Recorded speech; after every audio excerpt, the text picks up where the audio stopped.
Hello and welcome to the Digital Workspace Works podcast. I'm Ryan Purvis, your host, supported by our producer Heather Bicknell.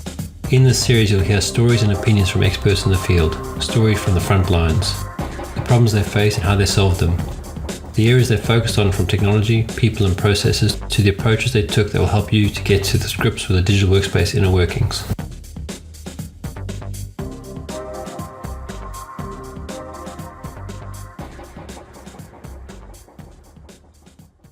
So welcome, Holly, to the Digital Workspace Works podcast. We're very grateful to have you on and giving us some of your time today. Thanks for having me. Great. Do you want to give us a bit of background to yourself and tell us a bit about what you think the digital workspace is? Yes, the background to myself is fairly easy. The way I typically introduce myself is I break into computers and buildings for a living. So a lot of what I do is what some people refer to as information security and what others refer to as ethical hacking. For me, the digital workspace really is all about collaboration. It's about how do we work well together, how do we work well electronically together. And I think that's probably been pushed to its boundaries recently with everybody working remotely and those kinds of things. I am in the office today, but our entire team isn't here. So even so, with me being physically in the office, I'm still working collaboratively with people remotely. And the digital workspace is the thing that enables us to do that. Great. I was actually looking at your background, wondering if it was a really good fake background or if it actually was an office. No, this is just the corner office. Yeah, there's no Zoom backgrounds here. That's why you can hear ping pong. Oh, great. Oh, that's cool. So the background to us chatting is that I attended a mentorship training last week, and you did an hour on information security and, as you say, what you described. I thought it'd be really good to share with everybody else. So do you want to give us a bit of a rundown on that? Yeah, so I can tell you how that started. That's a series of mentorship programs for startups. So it's for the startup mentors. And what we're talking about is cybersecurity for small businesses, scale-ups, startups, and SMEs. And really how that was posed to me originally was like, can you do an hour on cybersecurity? So, well, yeah, but I mean, how do you crush cybersecurity down into an hour, right? So part of it is security awareness, so just covering the basics, so talking about how bad passwords are and why they suck. And a part of it is dispelling common misconceptions. So the misconceptions could be around who are hackers, or what we might refer to as threat actors, to use an industry term for it. And a part of it is around how certain attacks work. So how do hackers crack passwords? What does password cracking mean? And those kinds of things.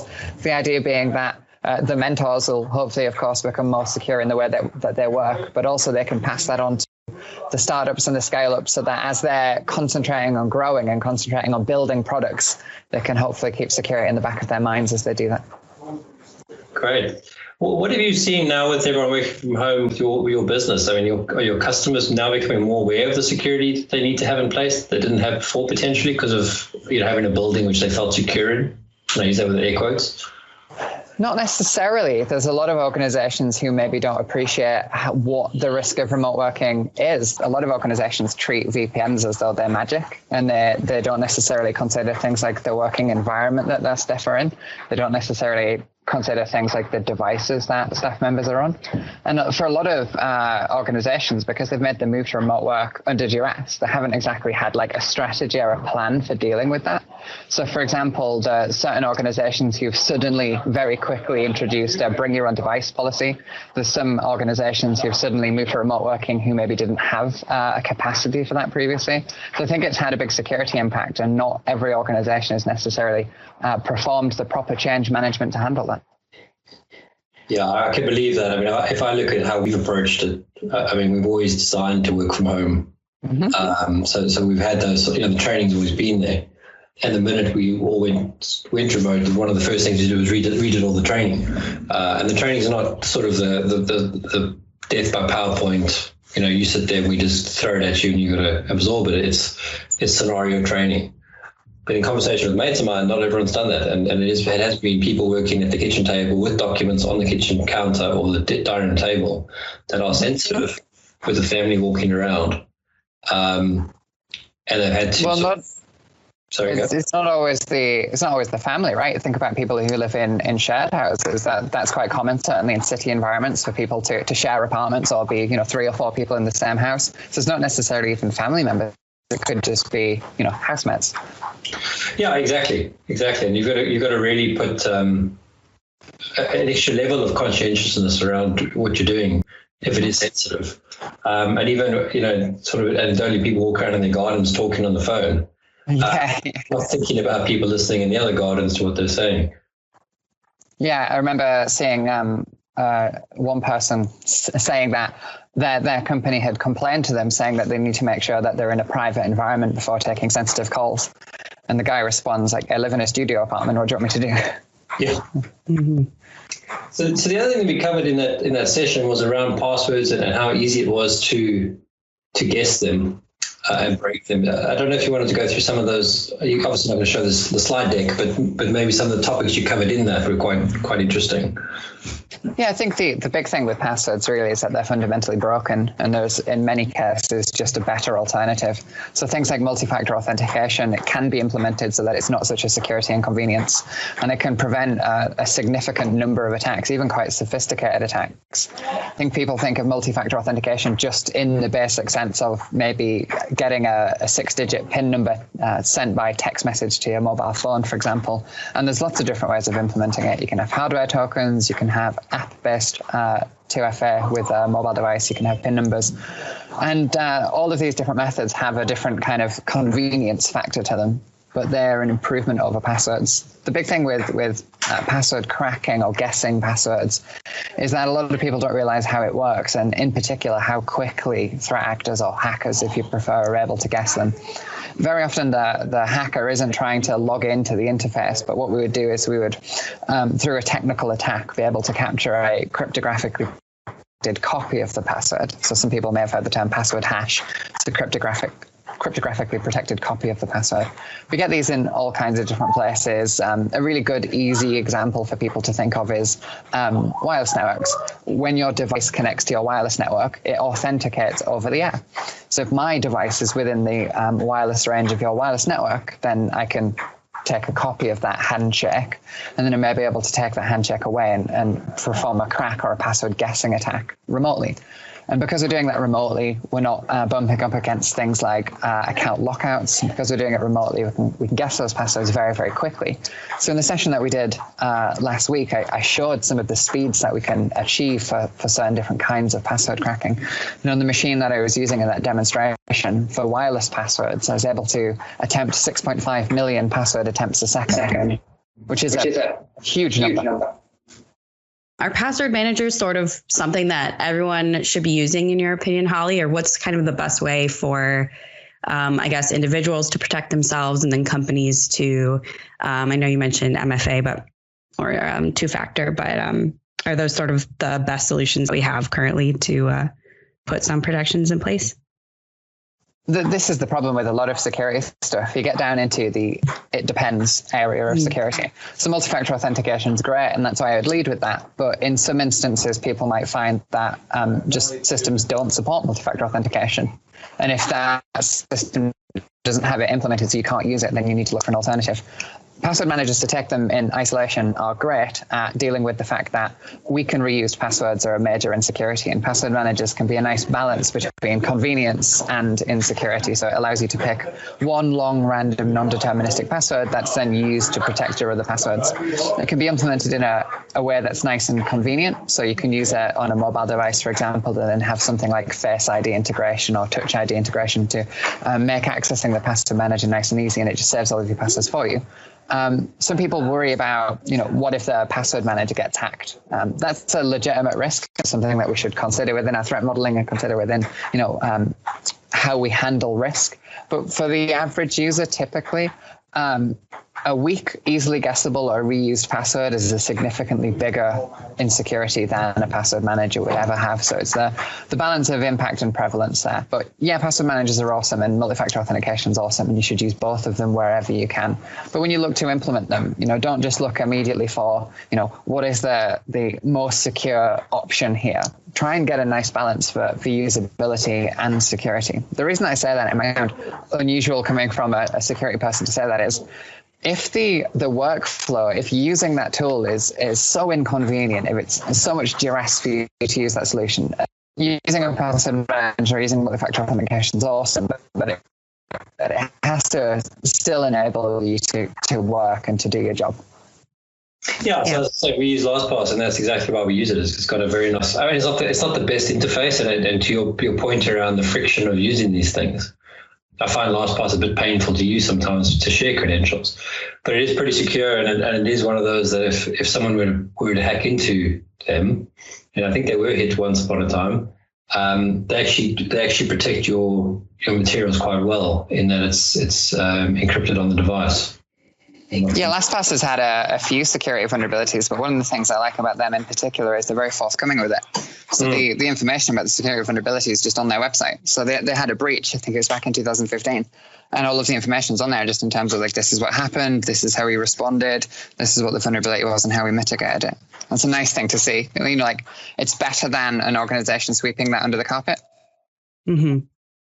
Yeah, and that's almost your trust being built as opposed to being brought down by them being hacked, so that they do the right things when they get dealt a blow, so to speak. I had a question for you around sort of no passwords. When I was with one of the banks, we were looking at actually moving completely away from passwords using biometrics and that sort of thing. What are your thoughts on that? So passwords have security issues, and if you can effectively replace them with something else, you know, single factor authentication where the factor is not a password but you know, a device that you have access to, that can make the job of the hacker more difficult. You know, if there's no password to guess but it's some other system. But the problem of authentication, the problem of passwords is much bigger than that. So if an organization is looking at, you know, how do we get rid of passwords entirely and go to a no password solution, some of the things to still consider are things like, okay, if we're authenticating with a device, what happens if a member of staff loses their device? How do they gain access in that case?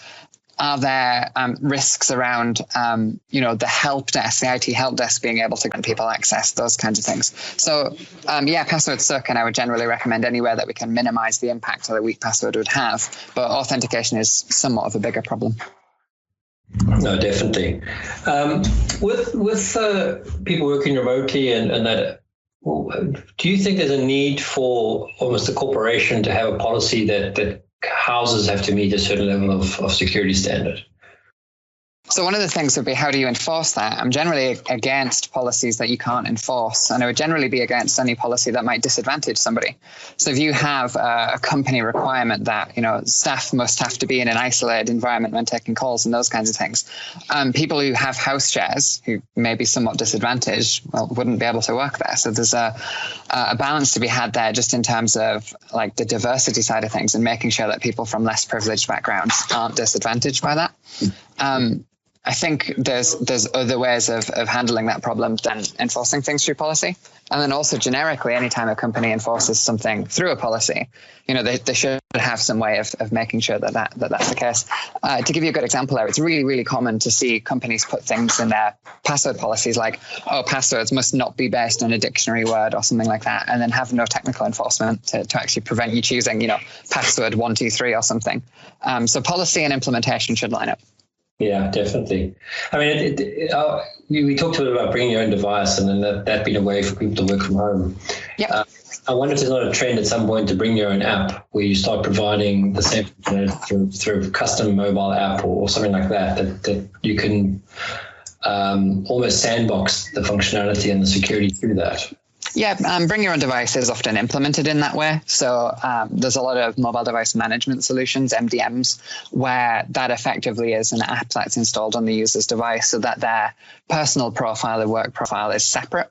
And also the work profile can have whatever policy enforcement the company wants. If you want a certain password length, or if the company wants something like the ability to remotely erase the device, you know, the staff member won't be upset about the fact that the company can remotely delete all of the data, because they're only deleting the data from within that containerized environment. So that's the thing that's been around for a while, and it's definitely something that I would recommend organizations look at if they're looking at BYOD, bring your own device, as opposed to the kind of approach of just like, oh yeah, use your phone for work things if you want to. You know, there should be some plan there to enable the protection of data, but also ensuring that the company can check if something's gone wrong, if data is leaked, and if it has, then having functions like the ability to erase devices. Yeah, I definitely agree with that. I mean, data leak protection is such a difficult thing to monitor and action on. unless you start really owning the entire ecosystem. And having worked with a lot of VDI infrastructures, that typically is the business case, is that you're controlling the whole environment and the user's really just connecting via a thin client into a data center.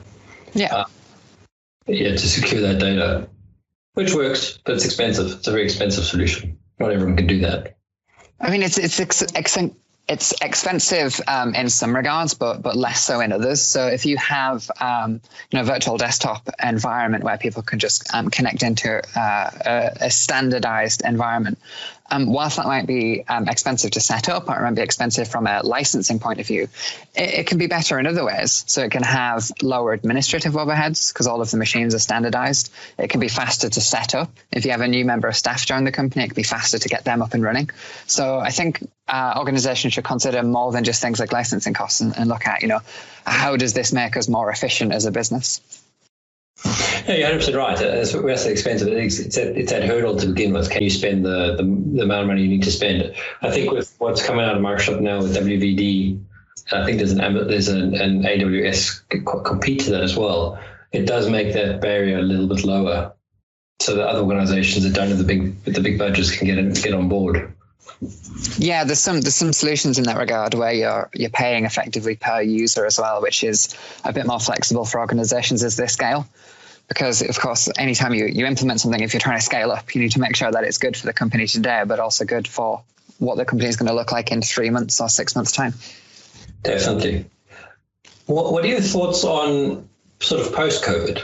What do you think there's a post-COVID? Do you think this is going to be forever, or would you see a future where, and what would that future look like from a security point of view?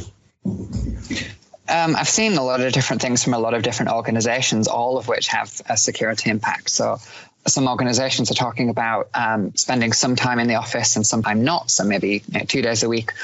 Those can have security implications in terms of social engineering and physical access risks. So if there is a less standardized approach to where people are working, those kinds of things, it can just be harder to maintain a secure profile, and making sure that people know what to do in the event of people accessing the office who maybe shouldn't be there, who should be accessing the office, those kinds of things. I've also seen some organizations say that they're going to move away from like a headquarters office model where everybody goes to the same building and instead have satellite offices. That can have a risk in terms of, well, there's more geographic areas to secure. So everything affects security in a different way. And I think one of the things to do at that point, like whatever you're planning, is do threat modeling. So threat modeling is just taking a look through, how does this impact security, and then how do you mitigate those risks? If you've got a lot of small offices distributed across the country, one of the risks might be, well, what if somebody accesses one of those networks and plugs a device into an unattended network port or something like that? Well, we have protections in place. We have things that can mitigate those risks. So network access control, for example. But of course, the company needs to take a look at what are those risks, come up with a plan, and then implement the solution before kind of doing things under duress. Yeah, you can't rush it. That's for sure. And it almost feels like you need to have a checklist that you can provide. You'd also have a generic checklist, and then you'd have a checklist that would be specific to, are you using shared office space? Because I think there's a lot of companies using shared office space, at least for satellite offices, while having an HQ. Located. Yeah. What does a satellite office look like as well? I think a lot of companies are considering these things from maybe a cost perspective, saving money on the real estate, and that's fine. But would a satellite office maybe be a co-location space? That would be cool, but of course that brings along different security risks as well. Yeah, we worked for a long time, and besides being very noisy, rather loud, from the point of view that you could see through everyone's glass walls. There's just information everywhere, which not everyone took the time to have, privacy screens or hide their, wipe their whiteboards down. I mean, you could have walked around and find out, what the business did just looking through their walls. Yeah, I mean, there's that stuff, but there's also things like how is the internet connection provided? If you're in a co-location environment, is it a shared internet connection? And then if it is, how do you make sure that your connection to the internet or your connection to cloud resources is secure? It's, again, a fairly easy thing typically. Virtual private network would enable a secure connection, but it takes some thought to make sure those things are in place. Yeah, definitely. I guess I wanted to maybe shift gears just a little bit. And Holly, for some background, something that we talk a lot about on this podcast is actually something you mentioned a little bit earlier, which is just kind of like a lot of trade-offs that get made in both information security and IT between, different factors like security and usability or functionality, and sort of balancing this whole, these different forces to make something that will work, best for your employees while still protecting the organization. I don't know if you have any thoughts or opinions on sort of the relationship between IT and information security and sort of what the best model is there. Yeah, so I'll give you a good example of where you might get some tension between IT and security would be applying security updates to services. So some IT people might be concerned around things like, if we install an update, will it disrupt a system? Will that system need to reboot? Those kinds of things. Whereas the security team might be really concerned around the fact of, if a security update isn't applied, would we be vulnerable? And of course, there's a balance to be had there. What the balance might be in that instance is, well, what is the security update? Because whilst in security awareness training, we might say something really generic and really broad, like you should install all security updates as soon as possible. Not every security update is the same level. You see this, for example, with Microsoft. So when Microsoft releases security updates, they grade them. So you have critical, important, optional updates. So critical updates are typically major security vulnerabilities, possibly in some instances vulnerabilities where there's a publicly known exploit for that vulnerability, and those should go in as soon as possible. Whereas the optional ones, they're a less concern. So organizations, everybody who stumbles into this problem of security versus IT, and they need to come up with a plan for dealing with that. One of the plans for dealing with that, depending on company scale and budgets, could just be having a test environment. If you can roll that security update out to a test environment and see if it causes disruption, then that might give you more confidence to make that change.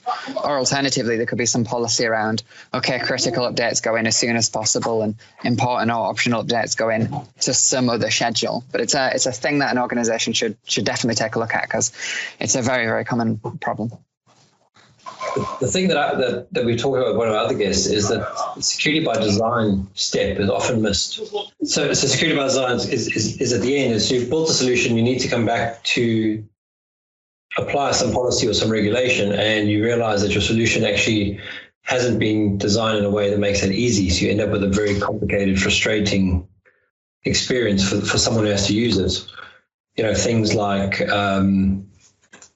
multi-factor doesn't work, so they build their own way of doing the factor authentication with an email, for example, using magic links, which is different to, say, using an authenticator app with the randomized 6 digits.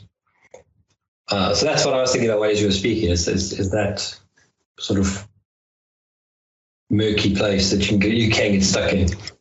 Yeah, a lot of people think of security as well as just always an inconvenience, but it isn't always the case. I think a good example of that would be password managers. Password managers can increase the convenience because they're handling passwords for you. So instead of having the kind of usability, accessibility issue of trying to have unique, long, random passwords for every site, it's effectively password escrow. So it's handling that for you. And I mentioned earlier using password managers on a mobile device, and then leveraging features like Face ID or features like Touch ID, so that you're getting the benefit of security without it being an inconvenience. The counterpoint always is, of course, so if security isn't well implemented, or if it isn't implemented at all in the system that you're trying to use, you can't get that benefit, and you maybe have to find it elsewhere. And then we end up with non-standardized approaches and all kinds of problems. Yeah, I think so, because in a way you look at how and the analogy here is, for me, is F1 racing versus the average car. So most new technology for a motor vehicle is tested out, specifically around safety and speed, in the racing arenas, and then it filters back via the manufacturers into the sort of day-to-day cars. And it used to be the same thing in the consumer world for technology, is that most things were driven by big organizations with big budgets, pushing the limits to deliver or meet some regulation. But that's almost been flipped around now, because the average consumer has gained, because of the likes of Apple and Samsung, etc., driving their mobile devices, this better experience where, for example, you mentioned this, Heather, that you don't not only use a password manager, but if you look at the Apple operating system, there's a password manager built in, and it's been there for ages. But I remember working for an organization where we kept putting on the list, and it kept moving further and further down the list because it just felt like a complicated thing to bring in. Meanwhile, it would take away some complication. Yeah, I think one of the problems there as well is if companies don't enable staff members to do these kinds of things, if you don't enable staff to use password managers, what you'll find in some instances is they are using them. They're just using them in a non-standardized approach. So maybe they've got the password manager on their home phone instead of their work device, those kinds of things. It can be really frustrating. And you do see this sometimes with websites as well. If their website isn't compatible with password managers, it's just pushing people towards insecure practices or at least non-standard practices. Yeah, and also putting things in browsers, storing in your browser password cache, which I've never been a fan of for a number of reasons. And one of those is, you've got to trust the company that built the browser to be worried about it, not just putting some functionality in that looks cool. There's that as well, but there's also with any of these solutions that we've talked about today, it's like, what happens when it goes wrong? So, I've just advocated for having a password manager on your mobile device. What happens if you lose your phone? And again, there's the solutions for all of those problems, right? But it's like, okay, I've stored all of my passwords in my browser and then, dropped my laptop in a puddle and it's broken. Now I can't log into anything. Yeah. Or, my mobile phone is, the screen's cracked and I can't see any of the tokens. I can't log into anything. There's solutions there, but again, it's a thing to think through as an organization, as opposed to finding yourself where your IT manager's dropped his phone and that's it. Now everybody's locked out of the company. Yeah, and it's the same with when you talk about that passwordless technology, having a YubiKey, for example. If you lose a YubiKey, which is a physical key to log you in with, how do you get another one? And what do you do in the time it takes to get the second one from when you lost the first one to actually be able to work? Yeah, and that problem gets somewhat worse as well if you have non-technical staff and you're trying to help those staff members have more secure practices. They just might not know what the best thing is to do there. So there needs to be some awareness training to go alongside that within the company, not generic awareness training around like, hey, password suck, you should use something else. But this is what you do in these instances. This is what you do if you break your phone. This is what you do if your laptop's inaccessible. Have you seen? From a children's point of view, any education that's been worthwhile, or do you think that's a gap that needs to be filled? I think one of the problems with security that might be relevant when we talk about children is oversimplifying security. A lot of young people are pretty tech savvy these days. They've grown up with a lot of devices, and the usability thing isn't necessarily a problem. But if we try and oversimplify these things or dumbing it down so that we can talk about security, we miss some of the details that can be important. So I very often see in security awareness training a conflation between connecting to a website where the connection is secure, so talking about HTTPS websites, and then connecting to a website where the website can be trusted, so that's in the context of phishing. And just because your connection is secure to the website doesn't mean the website can be trusted, but they often get conflated. So you see people saying things like, when you receive an unexpected email, make sure that the link is a HTTPS link, or make sure you have the padlock in your browser. Those kinds of things, they're not relevant within that context. Having a secure connection to a hacker's website isn't going to give you the protection that you think it is. So oversimplifying things can sometimes cause problems, and definitely the difference between a secure connection and a trustworthy website is one that I see sometimes conflated.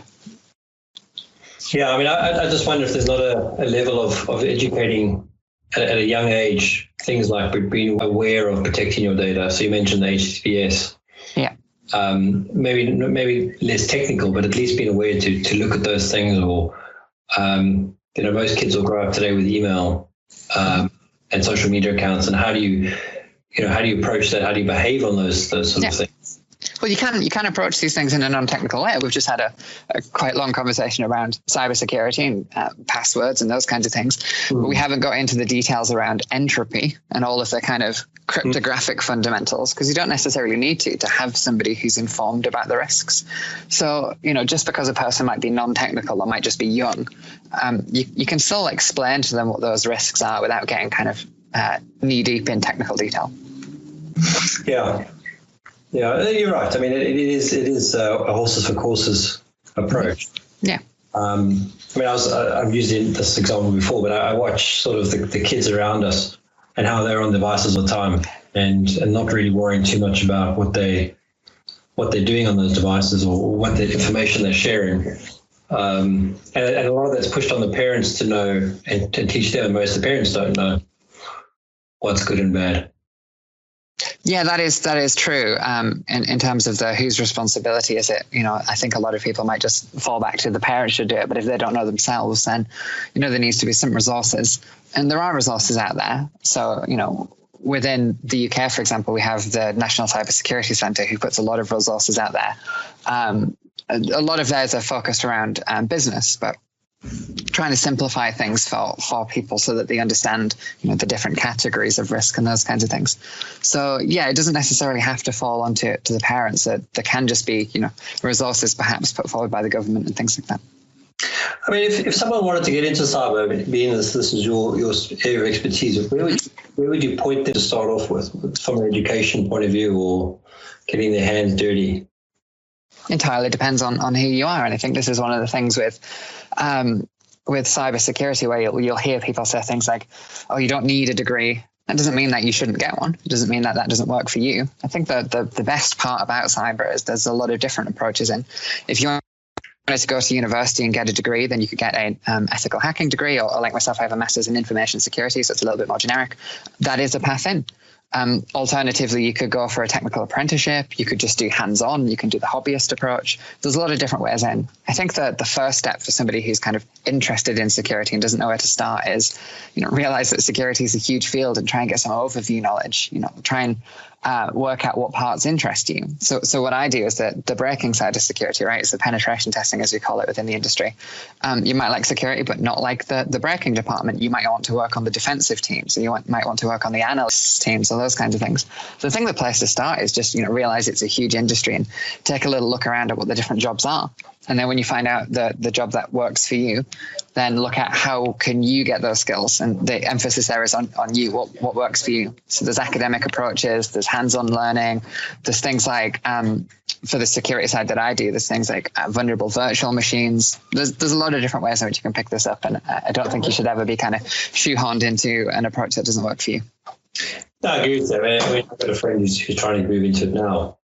And I've sort of said the same thing. You need to go and look at what you need to understand the ecosystem, because it is big, as you say. Mm-hmm. And then he's got a fixation on one of the courses to do. And it's a good course to do in the sense that it's an essentials course. Yeah.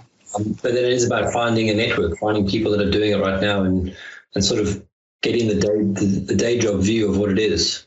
Yeah, and it's completely fine to change your mind as well. You might start making moves towards a secure development role or something like that, and then realize breaking department's more interesting and make a move. Because all of that knowledge, all of the fundamental IT knowledge, all of the security knowledge it's going to be useful. Yeah, and I think there's a level of also being, because it's quite a young industry in a lot of ways, the more diverse your background is, the better. There's a lot of technical people in the field, but actually coming from, say, marketing or a business field and coming in from that angle might be more beneficial in some respects. Yeah, absolutely. Or even within IT. So, for example, we recruit from sysadmin backgrounds where people have a good networking understanding.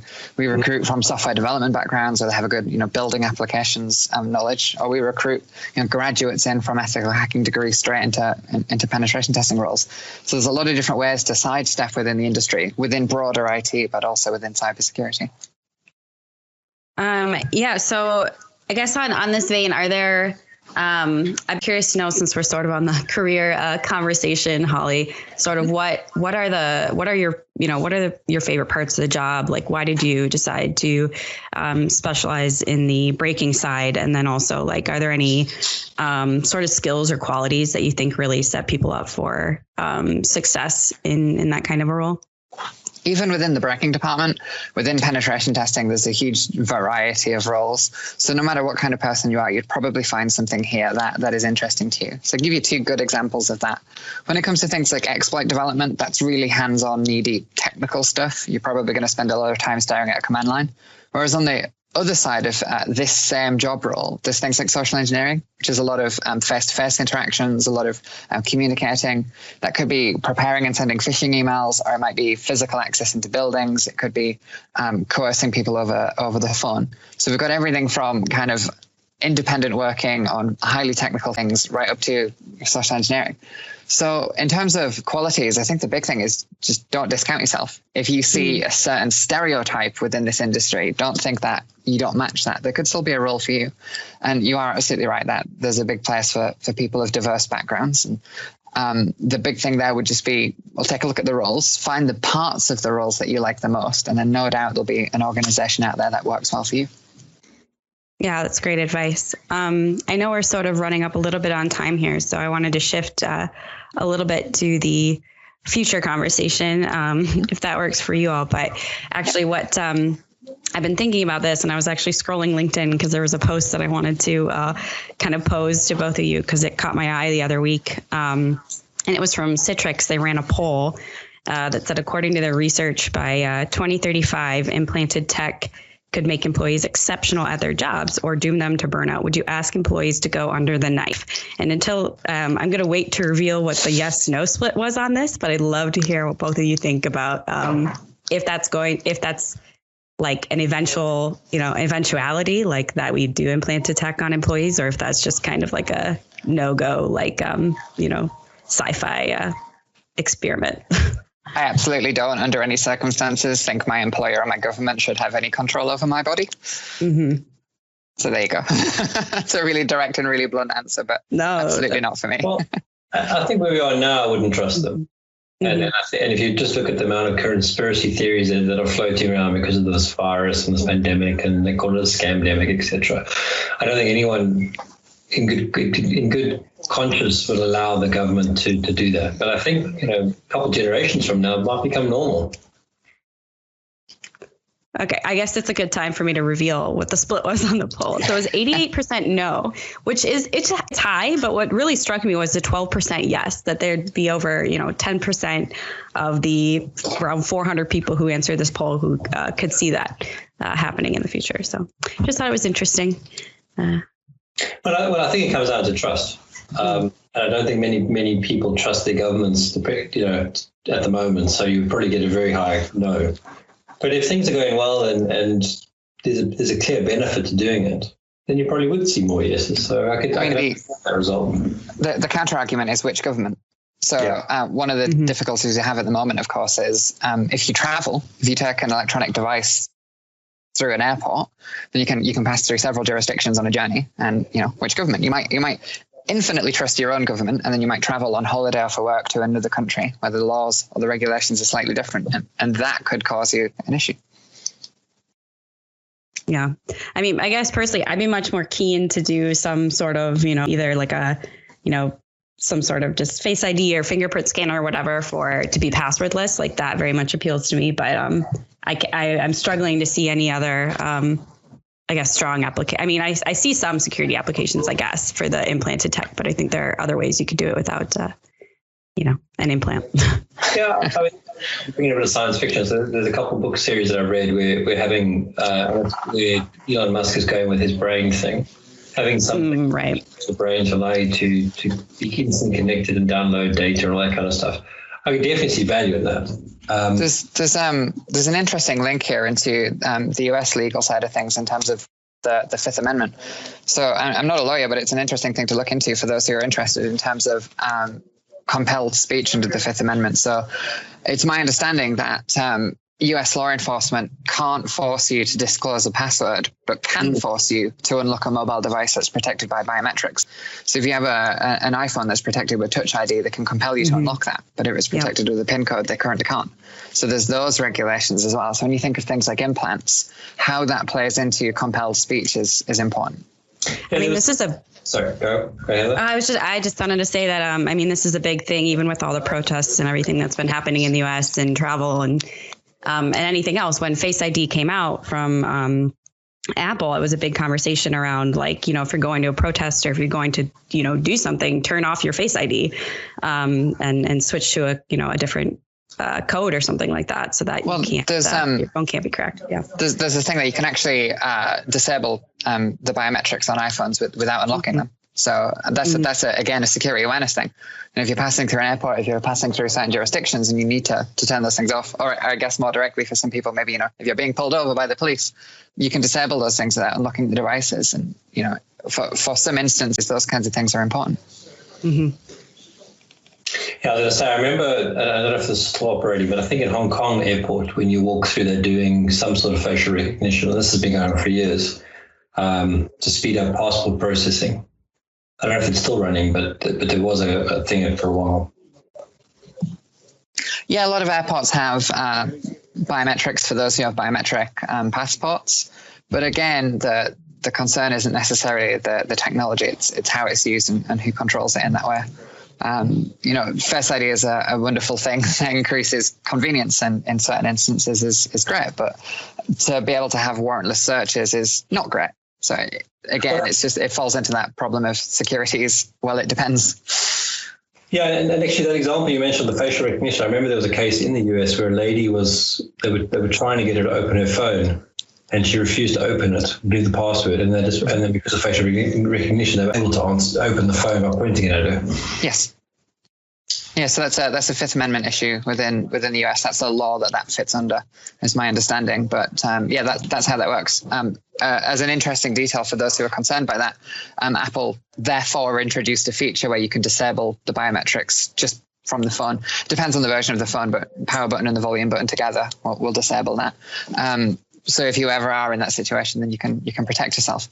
And I think this gets into that difficult kind of policy area where some people would say, well, the police should be able to do, you know, law enforcement should be able to do investigations and those kinds of things. And yeah, I agree. That's why warrants exist. I need to go and figure that out for my phone because I think that's a useful feature. Great. I think we're out of time. So do you want to maybe just tell everyone where they can find you on social media? Twitter.com/Holly Graceful. Super. And LinkedIn as well would be? It's the same one. It's Holly Graceful. Fantastic. Well, thanks so much for all your time today. It's been great chatting. Awesome. Thanks for having me. Yeah, appreciate it. So, Heather, anything from you to tie up? No, I really appreciate the conversation, Holly. It was really interesting. And thanks for diving into it with us. No problem. Thanks. Thank you for listening to today's episode. Heather Bicknell is our producer and editor. Thank you, Heather, for your hard work on this episode. Please subscribe to the series and rate us on iTunes or the Google Play Store. Follow us on Twitter @the DWW Podcast. The show notes and transcripts will be available on the website www.digitalworkspace.works. Please also visit our website www.digitalworkspace.works and subscribe to our newsletter. And lastly, if you found this episode useful, please share with your friends or colleagues.